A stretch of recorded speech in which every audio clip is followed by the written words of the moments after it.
Oh, well, here we are. Hey, We got you in mid tap. I do. Good morning. Yeah, how you doing? You're in. Waking up. It's It's I mean, I'm up early anyway with my kids, but my head takes a little longer to kind of get started. I have that automatic pilot thing with the kids. Yep. Where, you just get up and you're in breakfast, making lunch mode, taking them to school mode and all that stuff. Yeah, you got that automatic clock built in. I don't have kids. I just have two little dogs, and they sleep late. They're lazy, so it works out for me. But, no, I got my dog Buddy Boy nosing in on me when I'm up at first. Yeah. Like, come on, dude, I got to eat too, and I get them all done. So we're always on this. I'm here with my pirate coffee, so nice and strong. So I'm trying to get lubed up here. I've got the tea. I had the coffee earlier, so now it's tea time. And so of course Bruce Becker is in Los Angeles. I'm in Milwaukee, and we're half a country apart. We were just talking this morning. Maybe I should head out to California and say hi to him in person. It's been a while. Yes, sir. Yes, sir. And I saw you in PASIC. We met up in PASIC way back. That's 7 years ago, man. It's nuts. I saw some pictures pop up, and I think I put one up there recently of Steve Smith and you. Yeah. And I'm like, man, that was 7 years ago. What the heck? I know. Well, I'll probably try to make my way out there next year for sure. I think I'm in the midst of a new book. I'm probably 90% done. So the text variations are all done. I think there's maybe a couple of little edits that Tim is working on. Tim Carmen. If you don't know Tim Carmen, anybody out there, he's a wicked drummer, former student of mine, and also an author of a couple of great books, Haynesism. And that's a nice nod to our dearly departed Mr. Roy Haynes, who just passed away. And he's got his Phillyism, which is all about the building blocks and kind of the insights into Philly Joe Jones's playing. And so Tim's been doing the layout for my book. Awesome. Yeah. So he's pretty close on that. I have to just write some little subtext to do descriptions of the exercises, my intentions, and then hopefully around the holiday period, I'll have a little time to do some video support for those. And it's not a big fat book, but it's a very, very cool book. It's real insightful and very. Do you have a title, or do you want to give it out yet? I'm going to hold off on that. I think I do. There's a working title, and I've been in contact with Rob about it from Hudson, and I didn't get deep into the titling of it yet. But Tim thought, oh, no, that's a great title, so keep it there. So I'll hold off on that. As things progress, I'll definitely, toss out some updates on the social media feed, etc.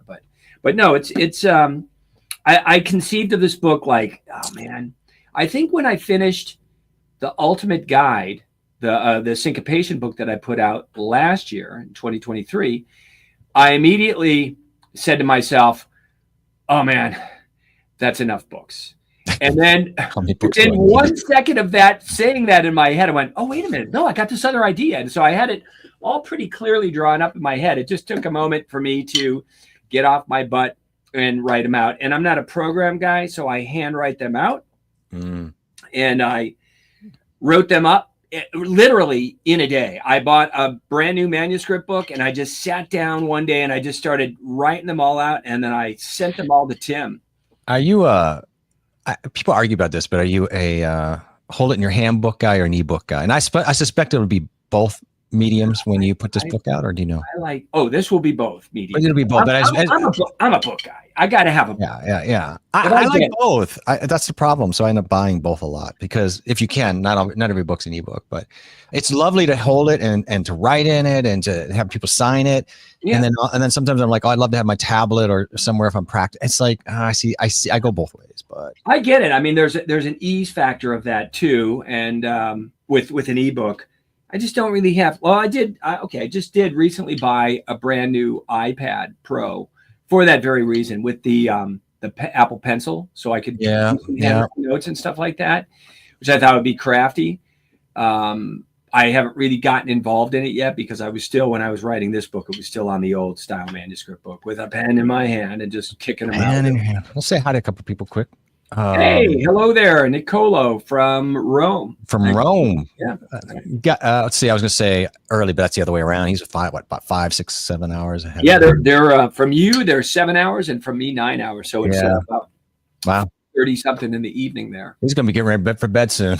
Of course, Cassie. How you doing? Hey, 10 p.m. So kind of. I'm glad. I love when they put the times in. It gives me an idea what's happening. Oh yeah. 12 hours, man. That's holy smokes. Forte is here. Pasek, same year, 7 years ago. Wow. That's right. You were there too? Okay, cool. Yeah. Man. I mean, there were a couple after that before we got into the down minor chord times. But Pasek's had 1 or 2 since then after they opened up. I don't even know anymore. Like they kind of noodled back in and then they just past year they had one. Yeah, so I mean, I know they had one 2023, had 2024. I think in 2022, as well. I remember they tried to do. Didn't they try to do one that was kind of virtual and online? Yeah, I'm trying to warm that back, which is great. Anything you can do, but it was nuts. Forte's from Oakland, by the way. So that's my student. Yeah, that's my student. It's in your neck of the woods. It's 6 p.m. 6 p.m. there in Rome. That answers that question for me. Thank you. Appreciate that. Oh yeah. We've seen. Hey, Asaf, jump in here. I always pronounce it wrong. Asaf. Yeah. Hello, guys. Many blessings to you as well. Yeah, he's killing it. Asaf's really fantastic drummer located in London. Very knowledgeable and conical.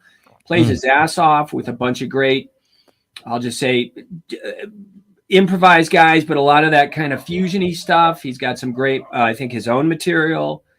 Just a good dude. Nice to see you, Asaf. We're glad to have you here. And as always, today's a Q&A. It's kind of an open Q&A. We're going to float around a little bit. Maybe we just kind of be loose and get these questions. Yeah, I was thinking about, some of what I was thinking about was just with all the, social media constant barrage of nonsense. And I don't want to say nonsense necessarily, but, some of it, some of it's intriguing. Some of it's mind-boggling. Some of it's not. Some of it's mind-numbing too. It depends. I mean, when you got a guy who can sit around and in his room and practice like that, it's fantastic. But is that always a necessity for the more pragmatic drummer? The guy who's out just working gigs. Mm-hmm. And when you're thinking of just like boom, bap, we'll just go to that phrase of like, well, it's not what you do. We all can do that beat, people of a reasonable level or even beginners, but it's how you do what you do. And it's how to spring into the emotional character of what you're doing and having a facility, let's say a response reflexively with your body to really pull that forward tonally and feel wise. And then subtle nuance, because if you're only blasting eighth notes from one direction, you might not get the nuance in your playing that you're looking for. And so, in terms of what I do as a educator now for going on 44 years, couple years. That's a couple of minutes. Yeah. I'm able to break it apart and put it into context of those kind of scenarios for people and assist them in digging deeper. I had some great, just it's nice to hear. I don't want to sit there and, oh yeah, man, this guy, but I get nice feedback from my students that are in the fields working, and they'll tell me, man, I played the gig and I just felt like so loose, and it made it so easy. Or somebody on the bandstand like asked me if I had a new kick drum, but it's just the foot technique has drawn more tonal quality out of what's going on. Right. And you can, in these odds, and then it's just, well, this gets to be just out there. We don't need to get into these weeds, but you talk about it's how you do what you do.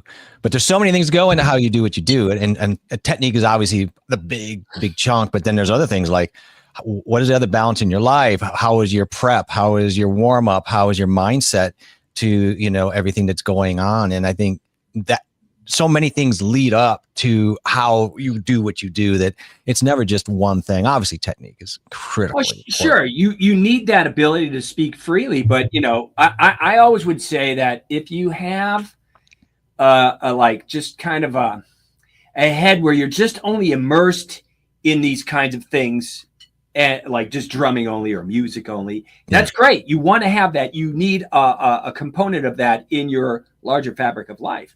But it's also very important, I think, to be having other experiences that you can draw from that bring a more, a balanced personality into the musical setting. But you would say, we'd probably admit, if your technique is honed to a point of certain conditioning, you can offset so many, and that's the beauty. It can be your parachute, right? It can save you from a bad day. It can save you from not being able to warm up. It can save you whatever when you're feeling off balance. So technique can be that thing that can kind of soften. Sure, because if your mechanics are always at your disposal, I could say I'm not playing gigs because I don't anymore for right now. I've been so immersed in teaching, and the amount of students I have per week warrants that I wouldn't really have good CPU for doing any kind of gigs. My head would be, toasted.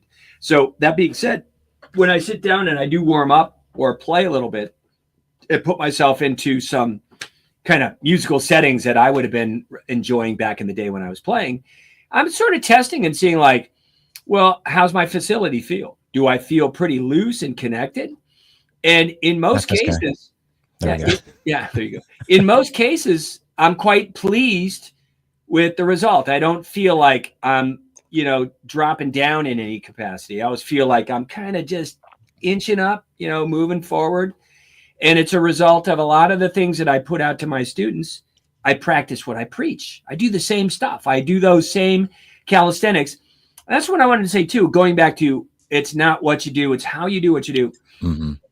You can get a lot of interesting calisthenics from people, but a lot of that, I think, for many people is they don't have the facility to really work it out. So when they get into it, whatever the sticking may be that somebody formulates for them, that they feel tangled and they don't have a delivery system that would allow it to build up to a more fluid approach. Mm-hmm. And so that's what I'm working on, is to kind of put that into context for everybody and then facilitate it with the right frame of stickings or flams or drags or whatever it is to increase the inside the hand facility and make that stuff accessible for the playing part. And that's a good segue. So I want to just Jacob's in the house. Okay. How you doing? Good Sunday to you, as well as our grave drummer. Hey, Larry. Larry, how you doing, sir? We have a couple, and then, of course, this is an open Q&A, and we had something we were discussing before we got on. I think we should throw out too here soon about what maybe next week we'll do. Yeah, if people are interested, because I think maybe we can get more people on that. And so early on, we had the question about how important is full body stretching and muscle rehabilitation to play better. I do it every day. I train to perceive my body better, and I'm having important results. Body turquoise yoga pose. Yeah. Love it.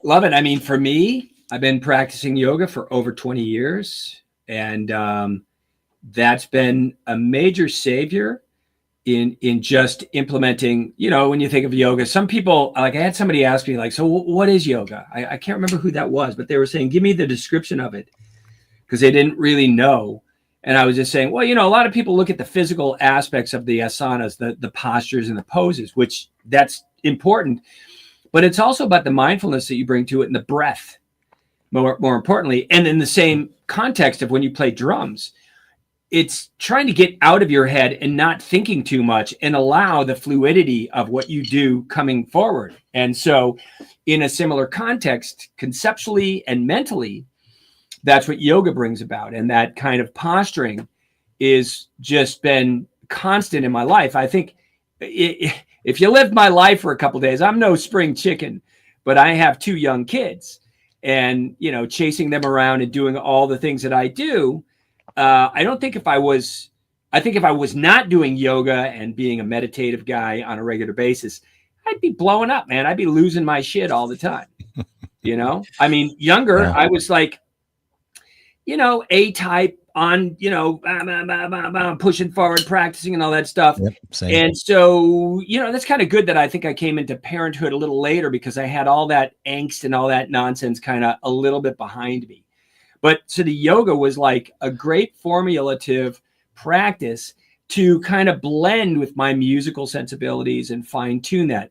As far as muscle building, you know, in terms of drumming, you don't want to have too much muscle mass because you don't want to get tight and restricted. So in our delivery of, or at least how I would put forward the delivery when I'm working with people, is to get a looseness and have a natural relationship to how your anatomy naturally works. If you're kind of tense and you're holding back and you've got extra bulky muscle and it's not allowing a freedom of movement, then you might want to rethink that a little bit. You know, you don't want to overdevelop yourself. I had that issue when I was younger. I was one of those guys like, oh, I play a lot of sports. It's good. And I found that to be actually a bit of a problem. And then a couple of years ago, as you know, and to get back to, I hope drummers do take care of themselves. The truth is back pain's real. Like I started having back pain a couple of years ago, horrible, and turned out to be a little onset arthritis, which is awful.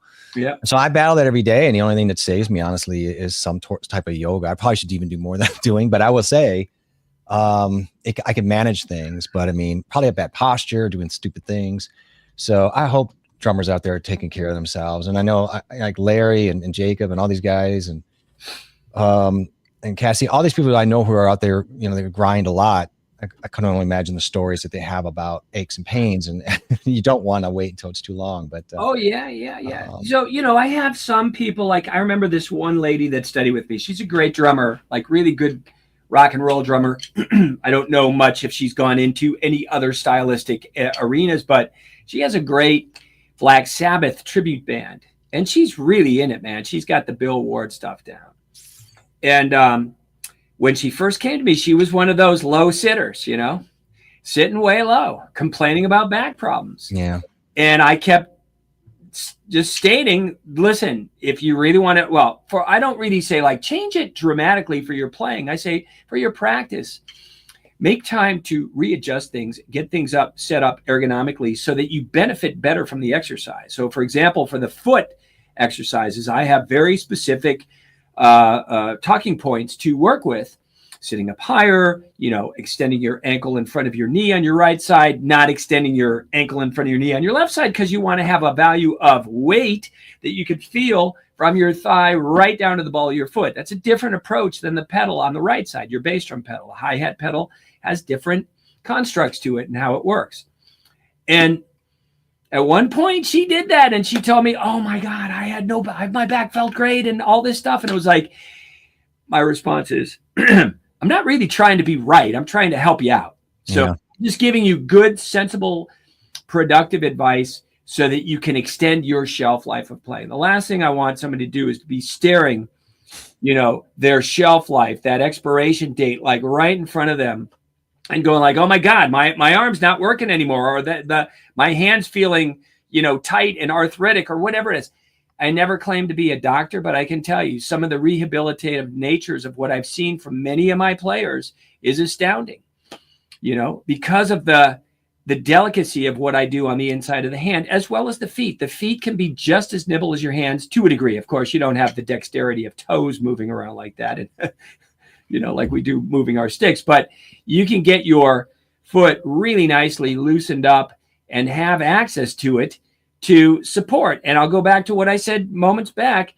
It's more of the pragmatic approach. If you want to go super chop, high technique, you know, like that high octane sphere, these will help you achieve that. Some people are a little more in touch with that and blessed with that, but you don't want to allow that to take you away from the fundamental of stylistic nuance. You're right. In other words, you don't want to be playing like a rock and roll gig and like be nutting out and doing all these wicked fills just because you can.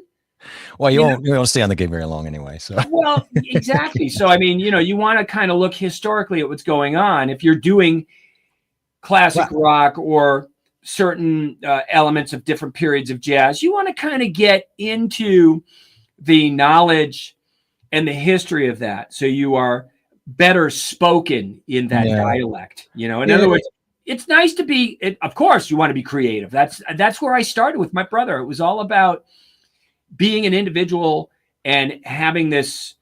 What do I want to say? This group that I worked with for 35 years and being expressive in that and trying to find your voice and speak it. But at the same time, I was doing a lot of, like cover gigs and jazz gigs that was like certain periods of time or sessions where somebody wants you to do something that they want you to do. And you're not really there to start bossing them around and go like, hey, let me tell you something. I'm going to.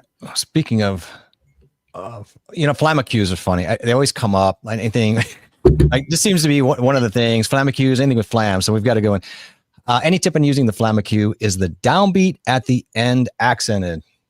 Well, the accent on the flamma cue is the second stroke. It's 1 E and right? 1 E and 2 E and 3 E and 4 E. So your grace note, your left grace note is coming up to come down and get a nice firm accent. So it's 1 E and 2 E and flam accent.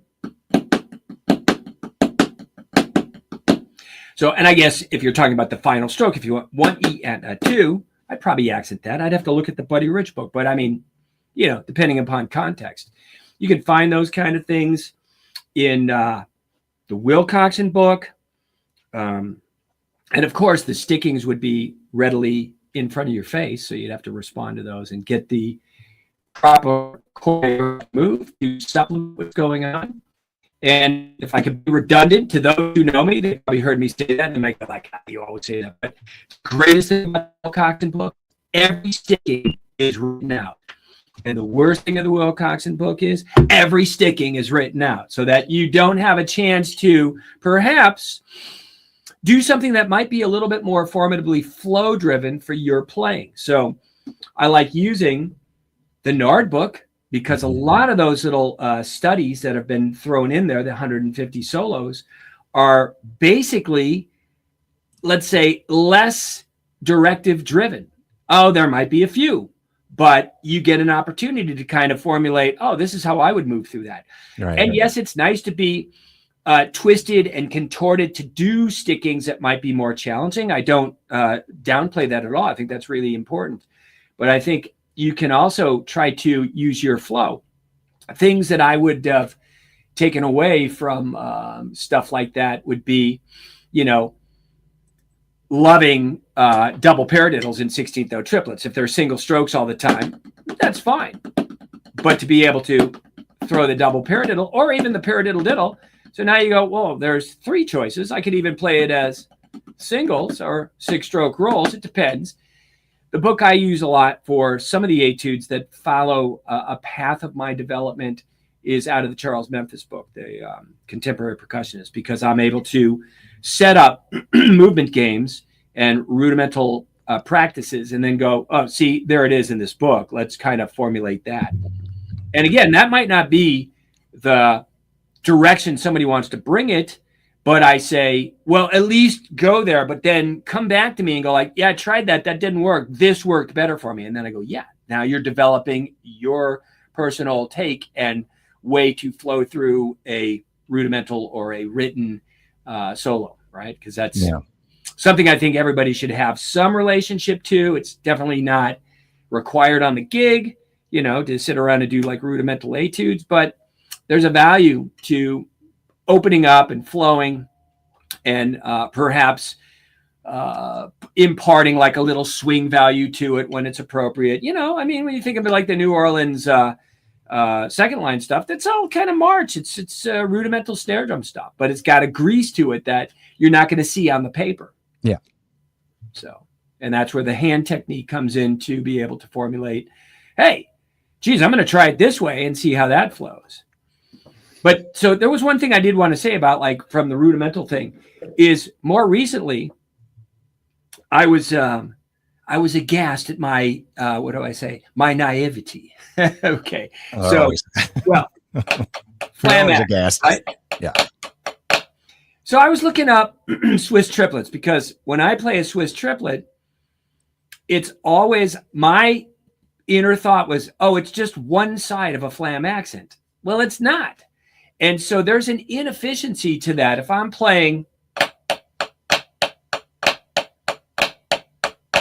which is right, right, left, with the grace note being my left hand, that doesn't feel good. So my natural takeaway as a right hand player is to put my flam in front and play it left hand. Now, the same sticking, but my right hand, instead of being the downbeat, is the grace note. Mm-hmm. And now my left hand's even, I think it's better used in terms of efficiency, because now I'm playing a shuffle. And I don't have to worry about, like, playing the of the triplet, the third partial, and then making that next left hand the grace note. It's just the dominant note. And the reason I'm sneaking, or like that right hand, or that left hand lead, I'll say, is because my right hand can sneak in before as a right hand player. If I space it out, I've got the herta. Yep. So basically, same arrangement in terms of, like, the right, left. Different voicing, of course, because when you play it as a herta, it's 1 and 2, 3, 1 and 2, 3, 1 and 2, 3. And then that right hand becomes the dominant downbeat accented note here.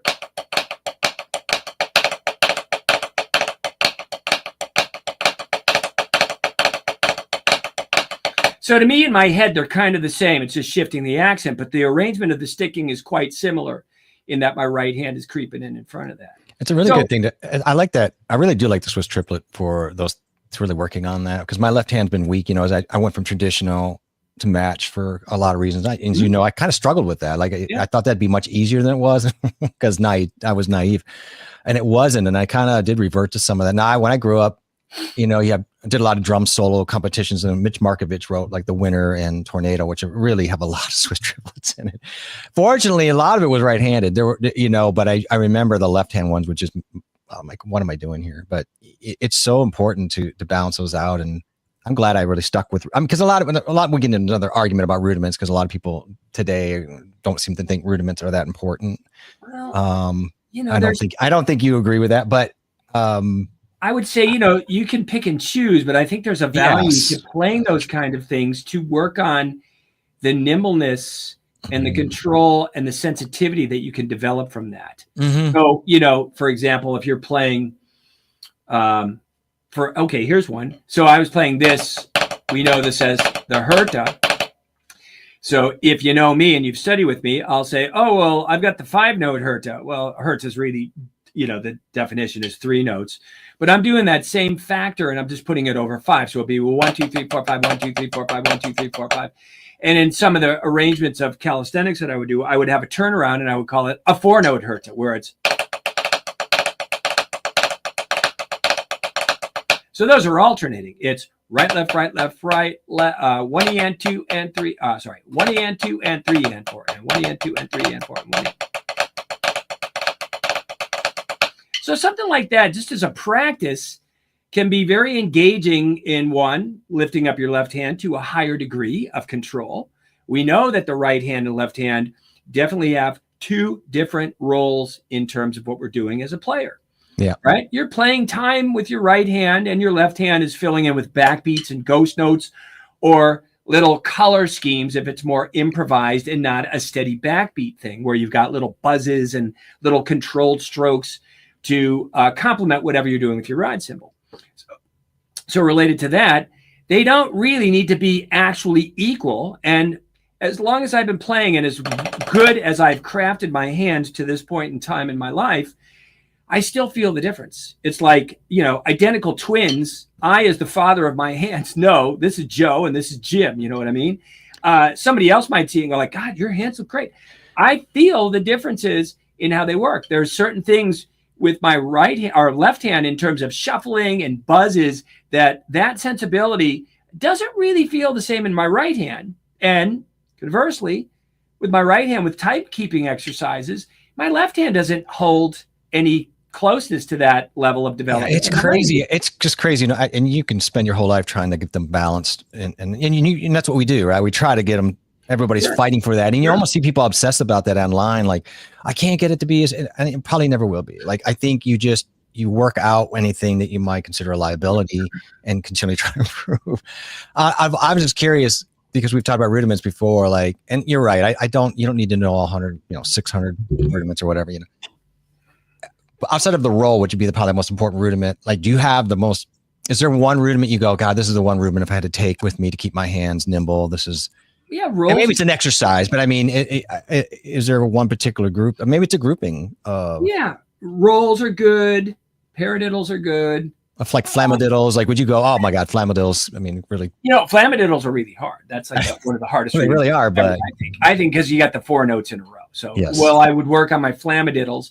Again, going back to like a little secret find that worked for me. One of the phrases that I would use that was a building block that came from, just my listening to Tony Williams and being inspired by some other guys was to take a left hand leading flam paradiddle and playing it repetitively, no alternating strokes. Okay. And along with that, what I will do is I can kind of expand and contract my phrasing inside that. I can play it in triplets. I can play it in 16th notes, and I can kind of like what I would call accordion it. So I can expand it to triplets. I can contract it to 16th notes. So, but it's a flam paradiddle, but it's one side. Mm-hmm. So for me, that works well. Playing flam paradiddles, I might sit around and do those, but other rudimental exploits that I would work on are consistently working on rolls. So I have a little stick control. I call it my stick control exercise because they're based on somewhat of the layout of George Stone's book. And I'll take a 13-stroke roll and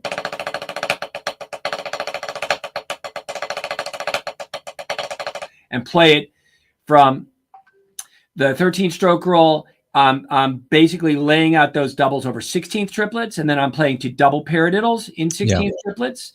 And I do that for 3 bars. And on the last bar, I extend the value of the roll through 3 quarter note values, finishing up with the double paradiddle. And then I start with my left hand lead. So it would be 1, 2, 3, 4, 2, 2, 3, 4, 3, 2, 3, 4, 1, 2, 3, 4, and a left hand lead.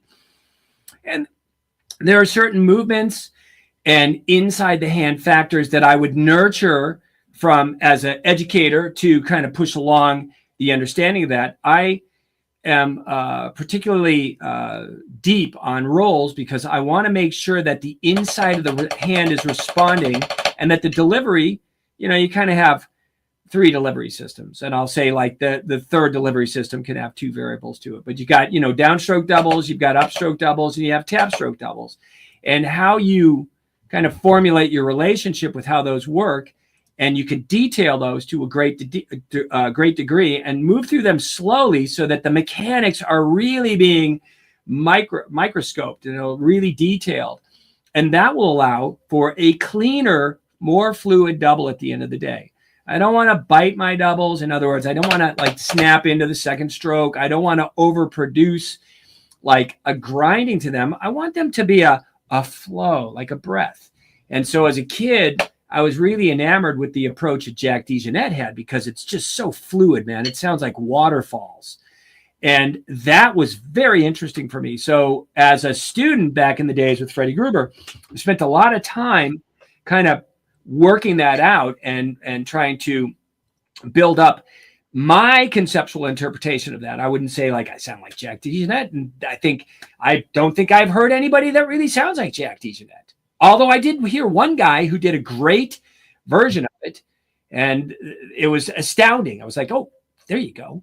But taking those little pieces and trying to put them into context, and then formulating systems of what do I want to say? Systems to pass on to everybody so that it will work and it will absolutely push everybody up the ladder. Last thing I want to do is push somebody into the wall. My thing is to push you over the fence and get you to places where you can unlock doors that were maybe locked inside your head of creativity or things that you heard, but you couldn't identify what they were. I remember having that with one of my students years ago, man. He was like just obsessed with like, I don't remember. It was like a 3-note phrasing, kind of a gad thing. And I was playing this. What is that? He goes, I've heard that a million times. What is it? And I showed him, my 3 or 4 different approaches to that. And it was so, for him at that particular moment, like such an epiphany of like, oh my God. So anyway, my whole role is to try to open things up. I'm not necessarily going to like transcribe and play licks all the time, because I think that onus is on the student to go and do the inner transcription. I saw John Cushan, Jeffrey Boyle. Hello there. I just wanted to run through some of our friends and I didn't interrupt you. John was a former student of mine. He's out in KC. And of course, Gil's here. I just want to say, hey, Gil, how you doing? So, in regards to those breakdowns for double strokes, etc., or paradiddles, or whatever it is, that movement, that dance, and how you move with it is so important. And to pull somebody out of their, let's say, their inhibiting reflexes, because you got a lot of people when they're playing a paradiddle, they're not really totally aware of certain factors. And even when you point them out and bring forward, it still takes a conditioning, because the reflex is so embedded into and we have to slow down. Like I remember during our lessons, I remember having things slow it down. I'm like, you really can't. Your mind just can't catch up, and it's so hard for drummers to want to slow down, because all we want to do is speed up like everybody sometimes. Well, that's the hardest part. And I've had a lot of people who get stuck in one momentum, and I'll have to just point out, it's like, no. That's great. You're doing good there. And that's a momentum that you can kind of hang with fairly well, but bring it down. And is that a resistance? Is that a huge resistance in your student? Do you think people want just to play too fast all the time during your lessons? Is that something you see all the time, where like, I'm just going to, I got it. I'm just curious. Here's a theory. I think that in terms of what we do, there's always an inner kid, at least in my experience. I've always got an inner kid inside me that gets excited and wants to do things, the love of the instrument. So I'll find myself even doing that. I'll practice something, and then initially I just want to like take it forward, and that's when the wheels fall off a little bit. And you got to step back and have the wherewithal to sit back on it and play it slow. And so my analogy that I use quite often is, when I was teaching when I was a kid, and I had a lot of kids, so these days I don't really teach too many kids. I have just a couple. And those kids have been playing long enough, so they know what they're in for in regards to what I bring forward as a teacher. But so you got a kid, and you go like, hey, play me a rock beat. The kid goes, yeah.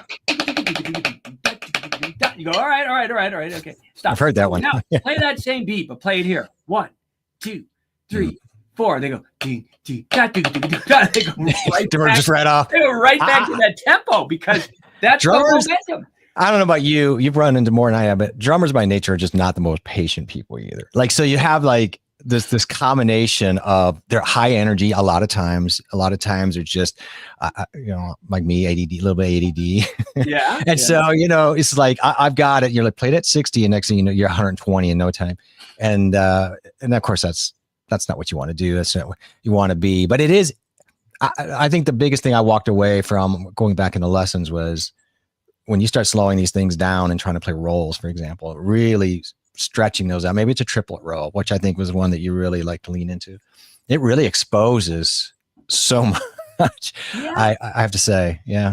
It's what I call slow and flow. If you can build up the fluidity of that arm movement or the hand movement, and identify the flexing and the movement of the stick inside the hand very clearly, right? And create this natural bond of extension and retraction with the fingers. That's in the German position. In the French, you wouldn't really do that. And I do get a lot of questions like, well, why, what's great about the French? And I go, well, position wise, the drum set's not one surface. So, in the old days, like a Murray Spivak would have been, very vertical in terms of what he did in his approach. And that works to a degree, but I'm sorry, I have a floor tom over here. So I want to just naturally flow out here, or I have a ride cymbal. So those components, I think, are rather important to deal with and understand the mechanics that you can use to expand the control of your fingers. In other words, don't get rooted into, yeah, but I need to cradle the stick no matter where I am. That's not getting your fingers to be free. If you're squelched and wrapped around the stick like this, I'm not saying you can't use this, because this would be what I would call posture and gesture. Expression. Expression does not have to have pretty and perfect technique. However, in order to have a greater flexibility in your facility, you want to maneuver through these things, and then you could just do that if it's a requirement, or if it's something you feel about close to in terms of your expression, knowing that you can come back to the cleaner, more efficient operating systems. Hence, the rudiments kind of can keep you there and help to achieve stability and a continuous growth as you go through your practice. So, but back to the French, you know, those are for timekeeping purposes. I could play French grip molar. And again, I don't want to cradle it, because that's not really utilizing the established balance and the flex. I can use my fingers to be supportive of the body of the stick. In other words, they act as like shock absorbers on the underside of the stick. I'm not manipulating it with my fingers. I'm just playing, and my fingers are just freely moving with the seesawing stick. And in that note, and I've run into this, and it's almost like, so these fingers are regulating the push down, and since you're catching. I ran into an issue where I'm like, what's the gap would open up, and I realized I was just opening my fingers as opposed to catching that down. I was opening so fast and so hard, thinking, oh, that's what I got to do. I got to just open. Is that, I'm trying to explain this. What I realize is, if just catch that bounce, catch that downbeat, as opposed to just thinking you got to open up the fingers really fast to let it go. I know it's kind of a combination thing, and there's a lot of nuance in there. There is. You want to just get a gradual movement. So, like, I think the hardest part is to get the flex of the fingers to move at slower rates of speed. So that's what it was. one thing that I was really aggravated by when I was working on the Wilcoxon book when I was younger, and this goes back to when I was a student with Freddie Gruber, is that he unlocked a great deal of looseness for me, but it was a little bit too much.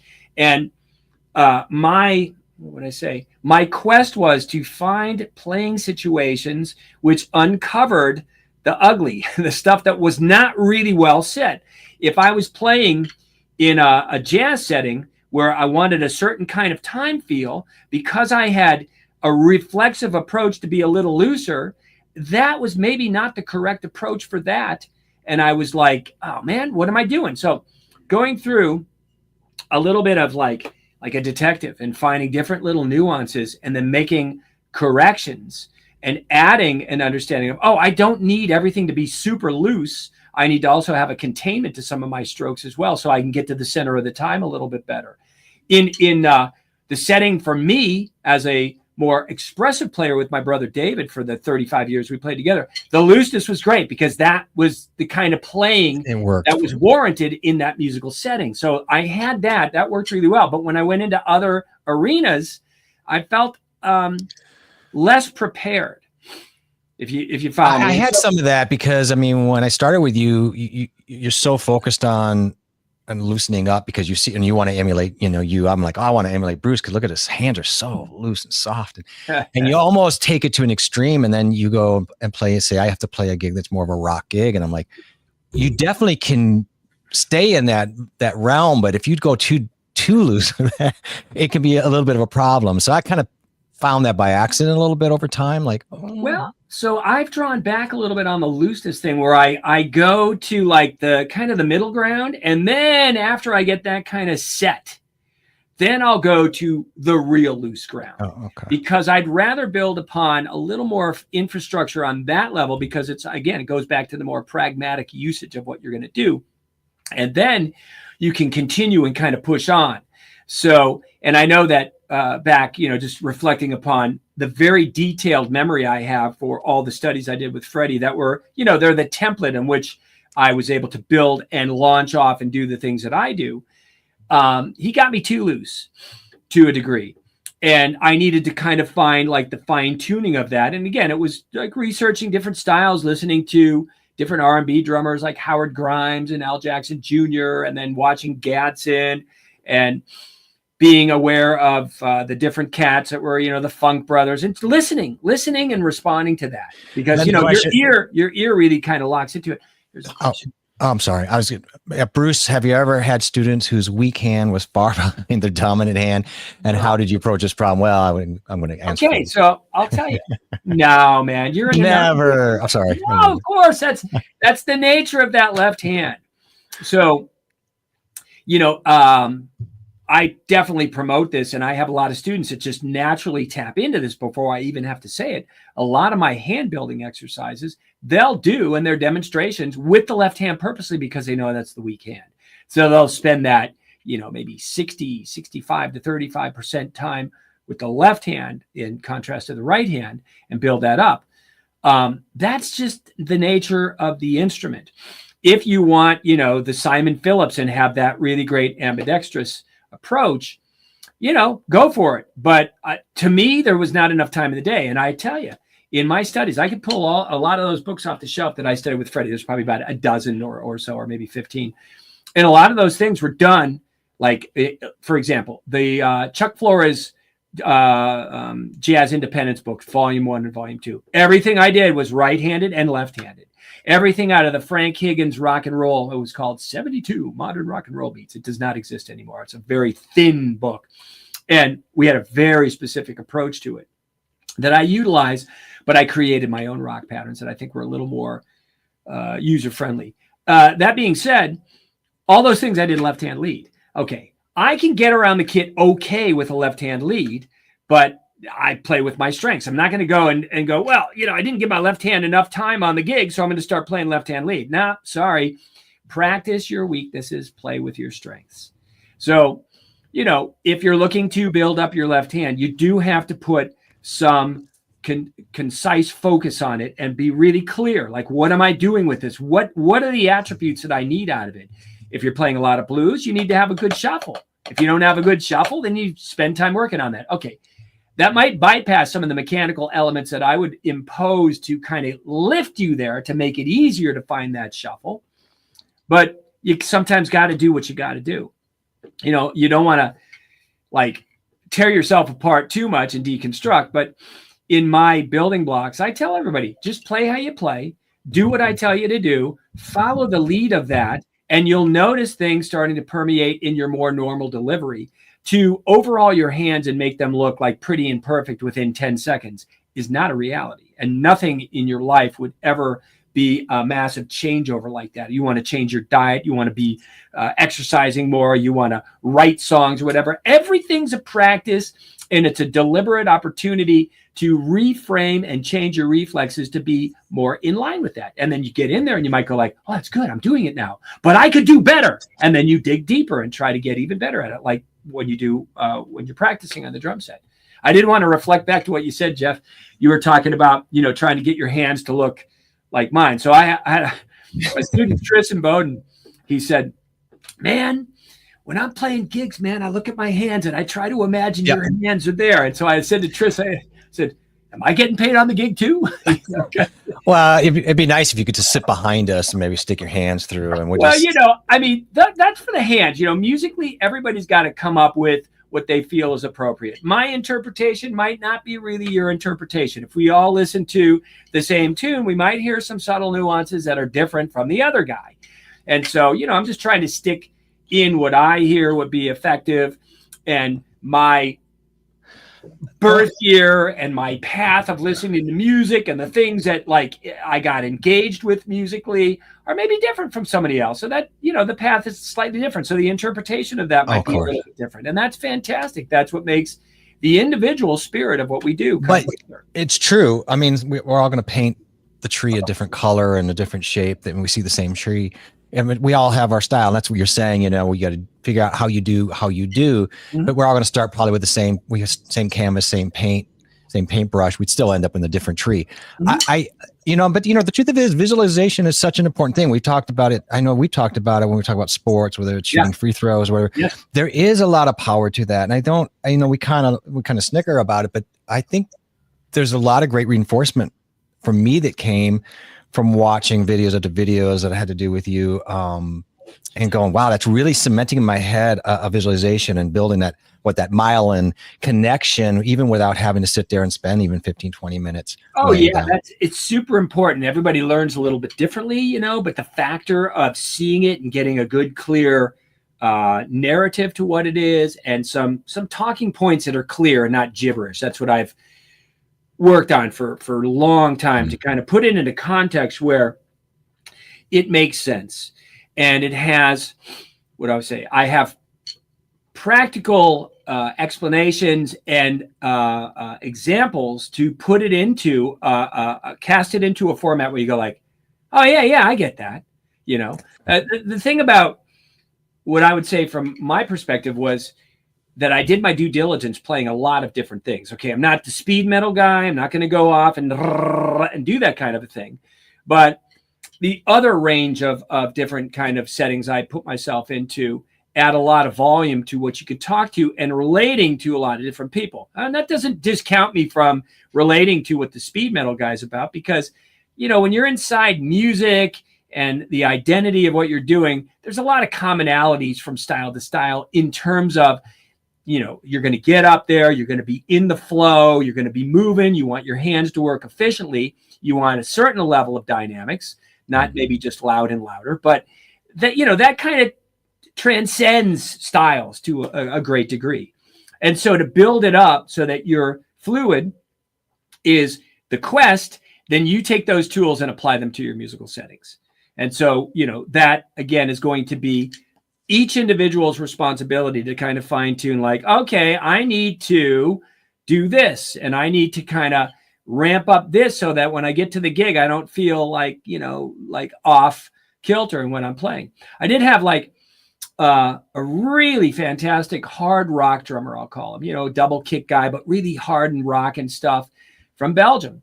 And he was having some issues here. And again, it was part ergonomics, but it was also part just positioning. And I just had to lay out like a little formula for him. And I remember we had a gap of maybe,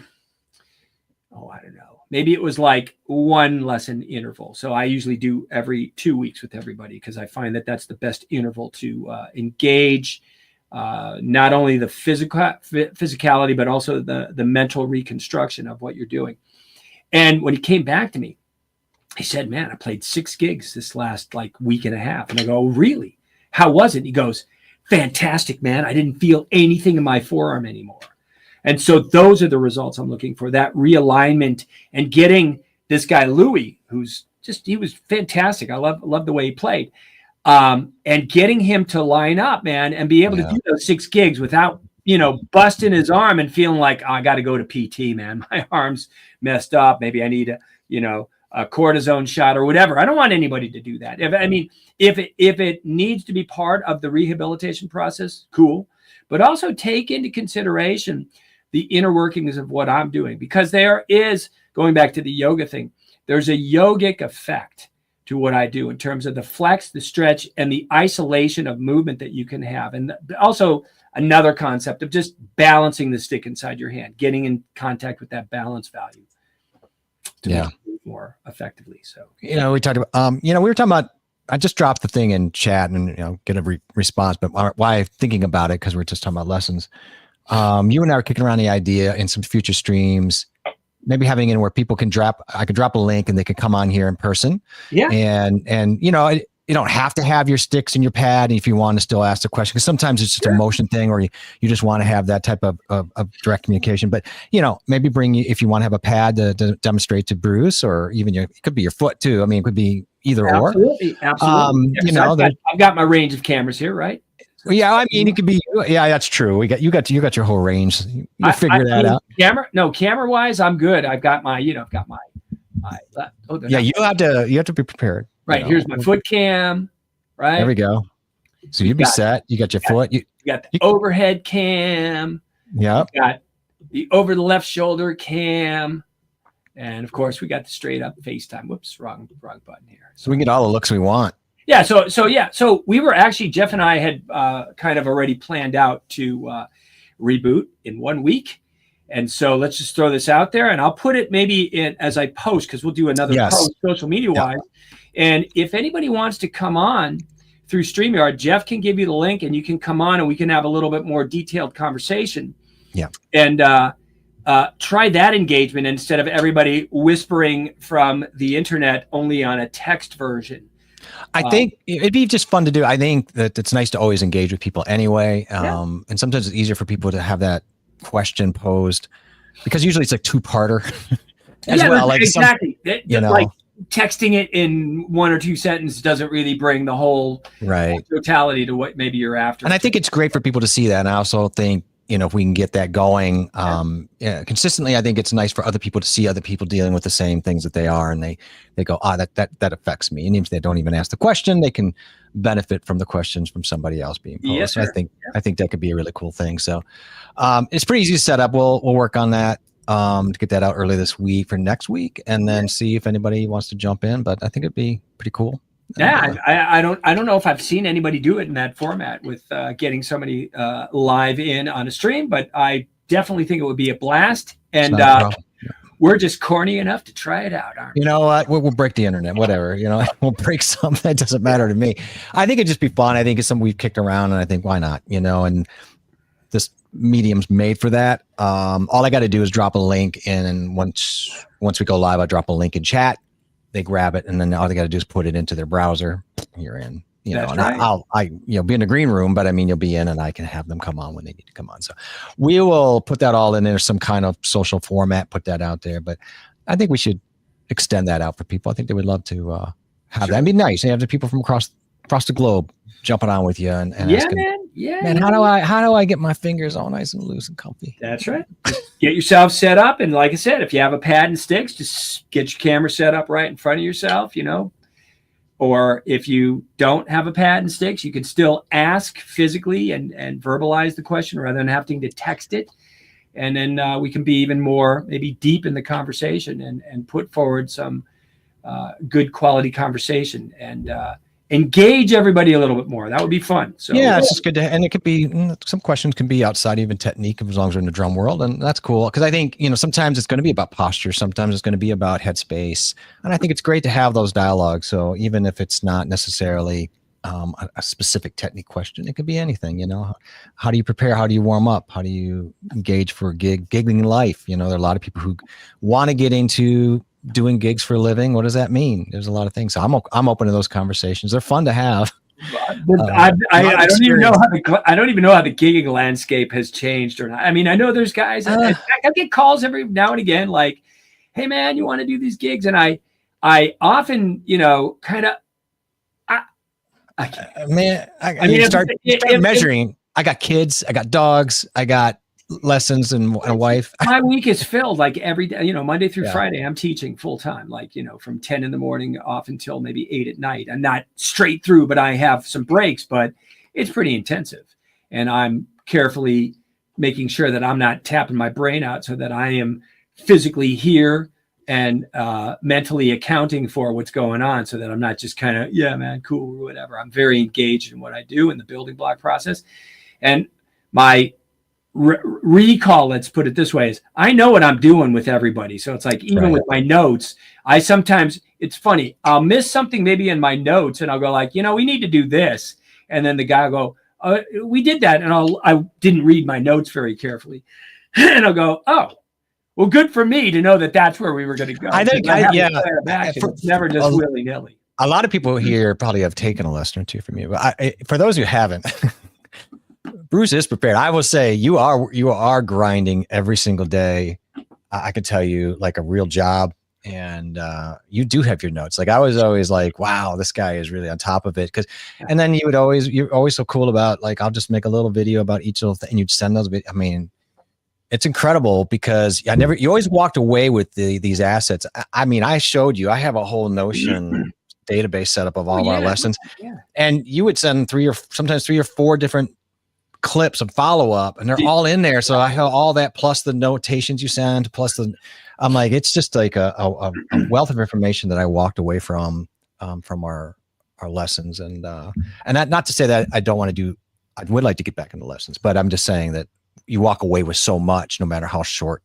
Yeah. The fun thing for me is to rediscover or to add a new nuance to something that I've been doing for a while and kind of see a little breakthrough of like, oh, wait a minute. Yeah, I could do it this way. And I'll get that to lead me to here a little easier than I did before. In other words, not just relying upon former exercises only and resting on my laurels, but coming forward with a different twist and a different theme to certain things. And I've seen that because I've had actually some people who've come back to me recently from former times.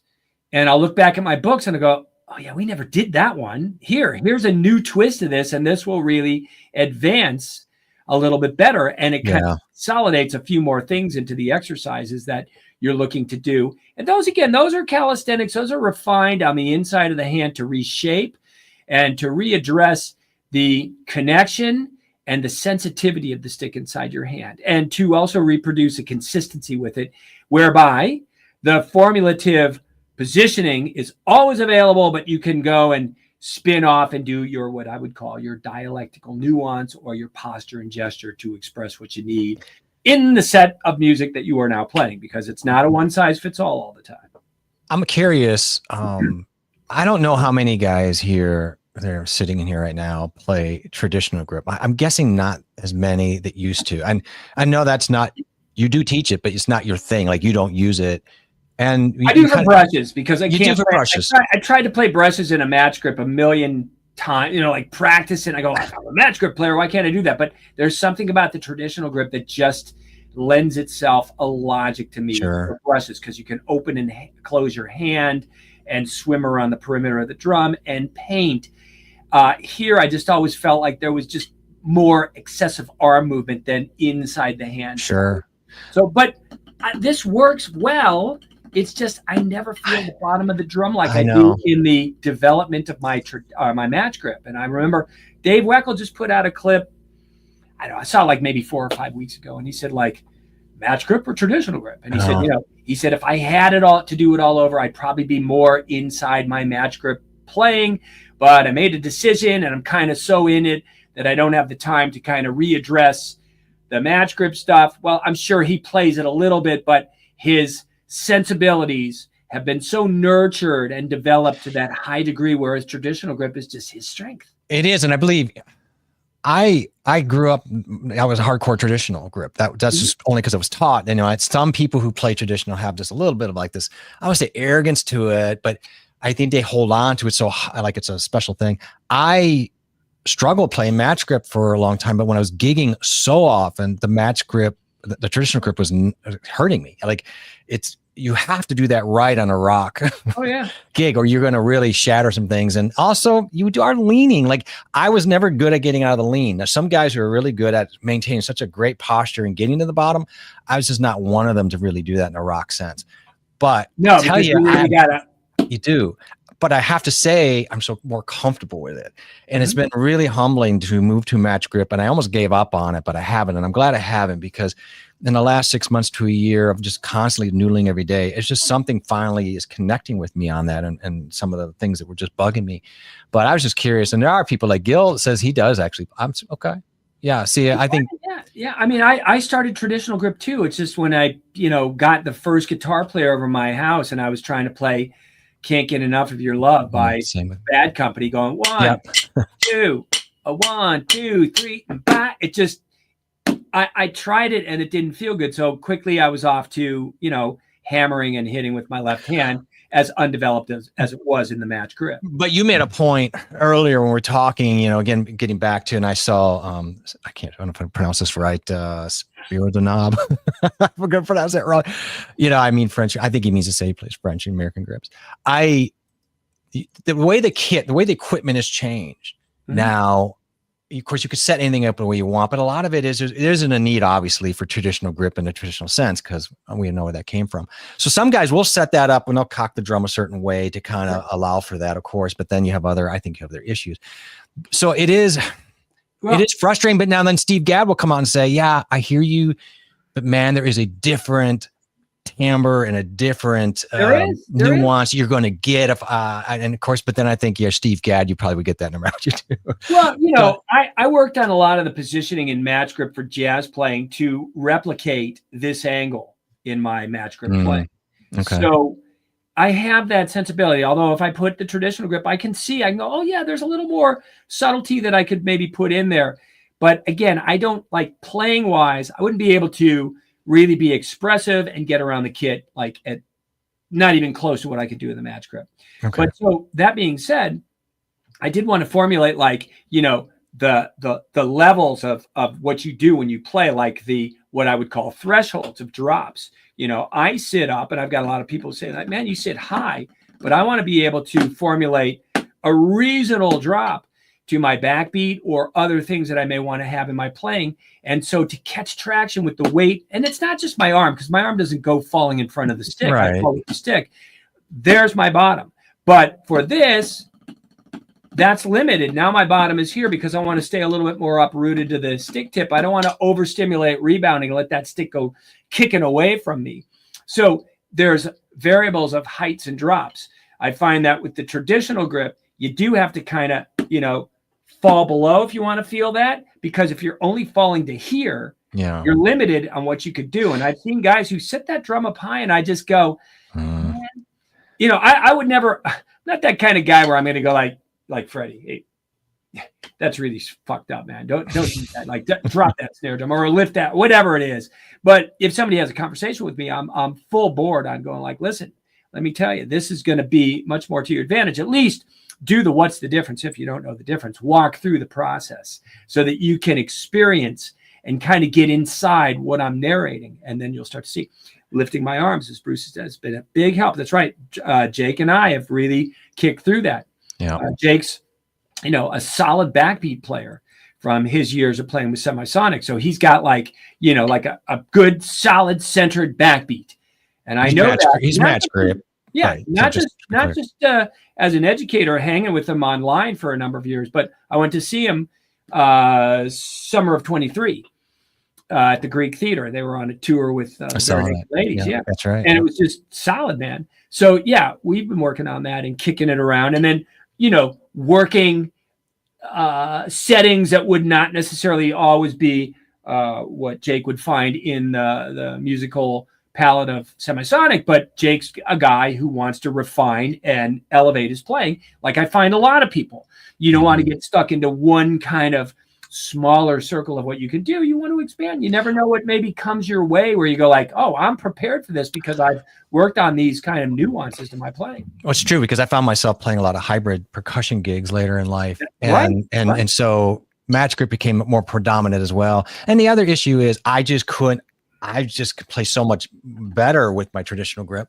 but I could never get past the leaning feeling and trying to get to the bottom. And I just like, you know what? And I'm glad it worked out that way, because I think I've learned so much about my right hand, having to focus on these things on my left hand and as well. So I think for me, it all transfers. It's just patience and sticking with it and going, you know what? It's a journey. Don't get all worried about the timing of it. If I had, I probably wouldn't even started down the journey. Right. So it's starting to pay off now finally for me. And I'm loving that I stuck with it. So yeah, it's always stick with it, guys. Stick with it, guys. What was it? Was it Heifetz or one of those guys who was like real old and still practicing? Oh, why do you still practice? Because I think I'm getting somewhere. I'm getting there, man. That's me. I feel like, oh, I'm starting to get it now at 65. Oh, I see how it works.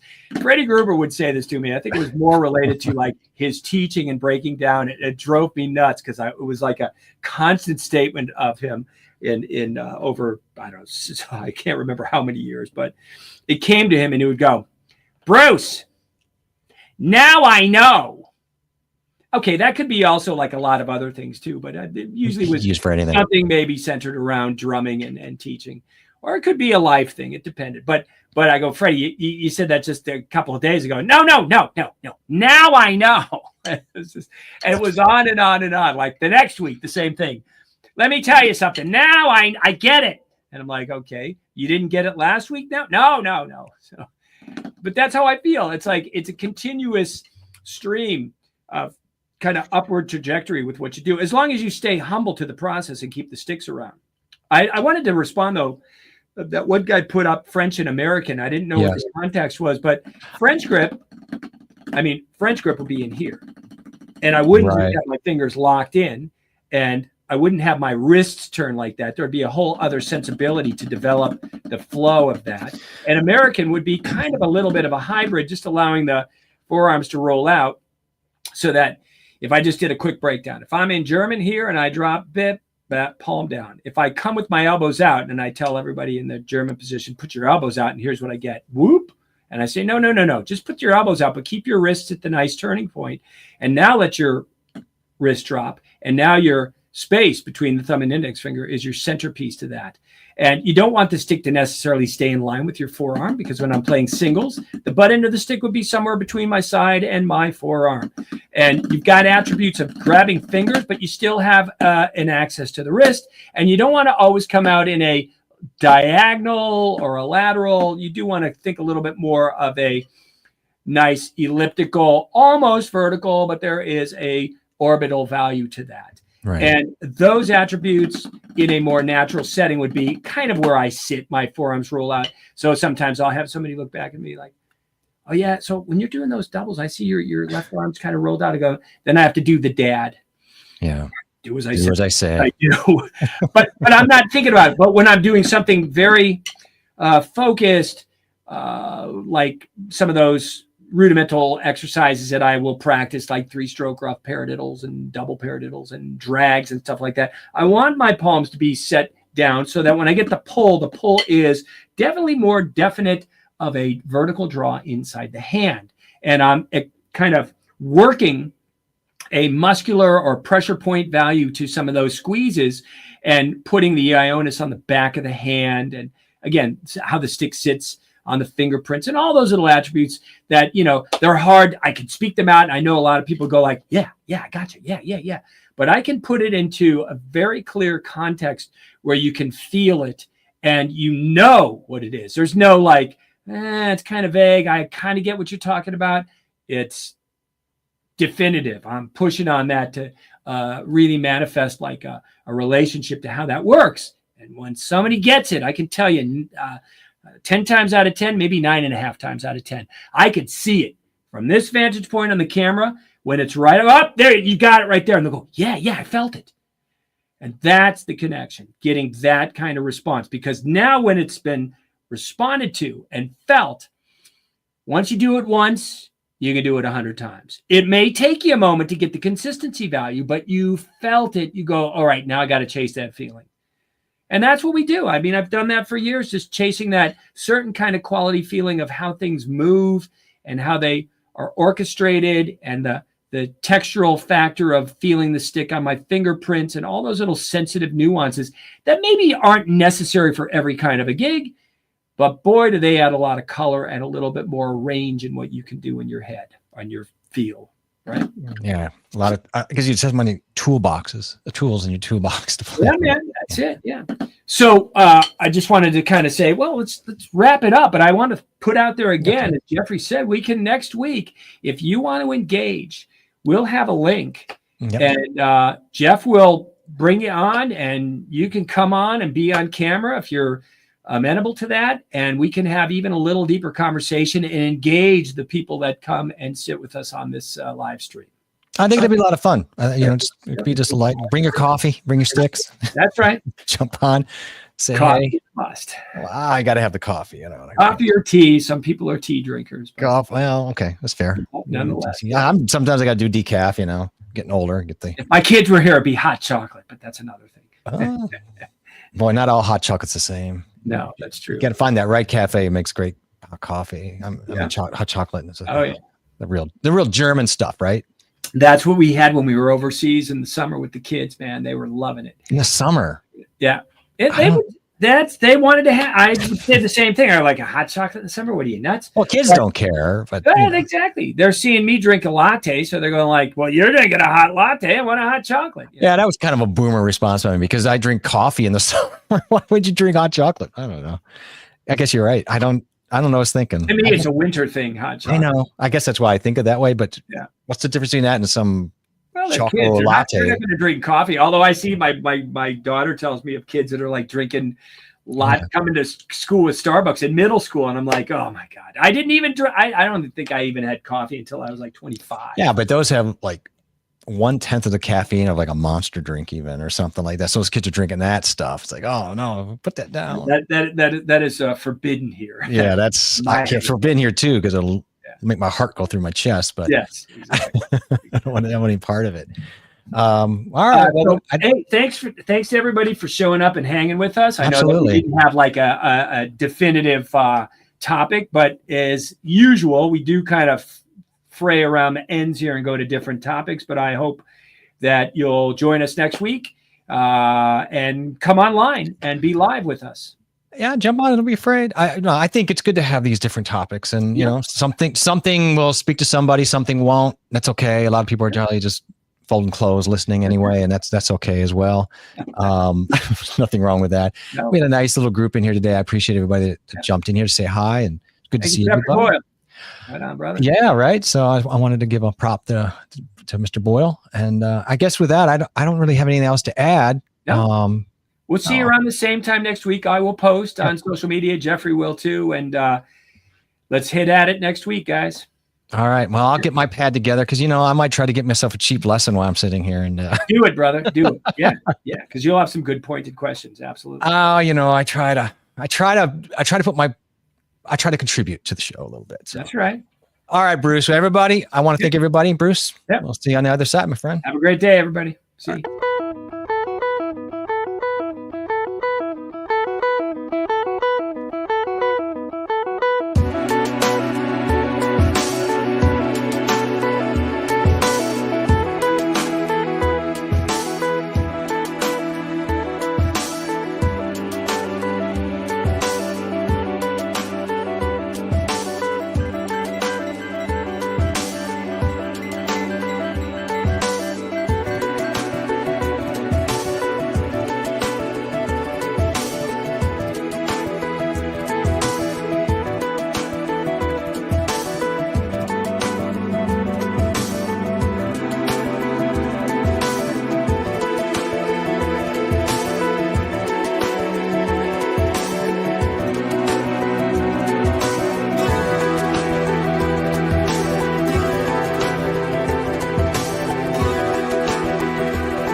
Cool, dude. Wasn't sure it was going to end the stream. I was like, I kept hitting end stream and it took a minute. So nice. Good one, man.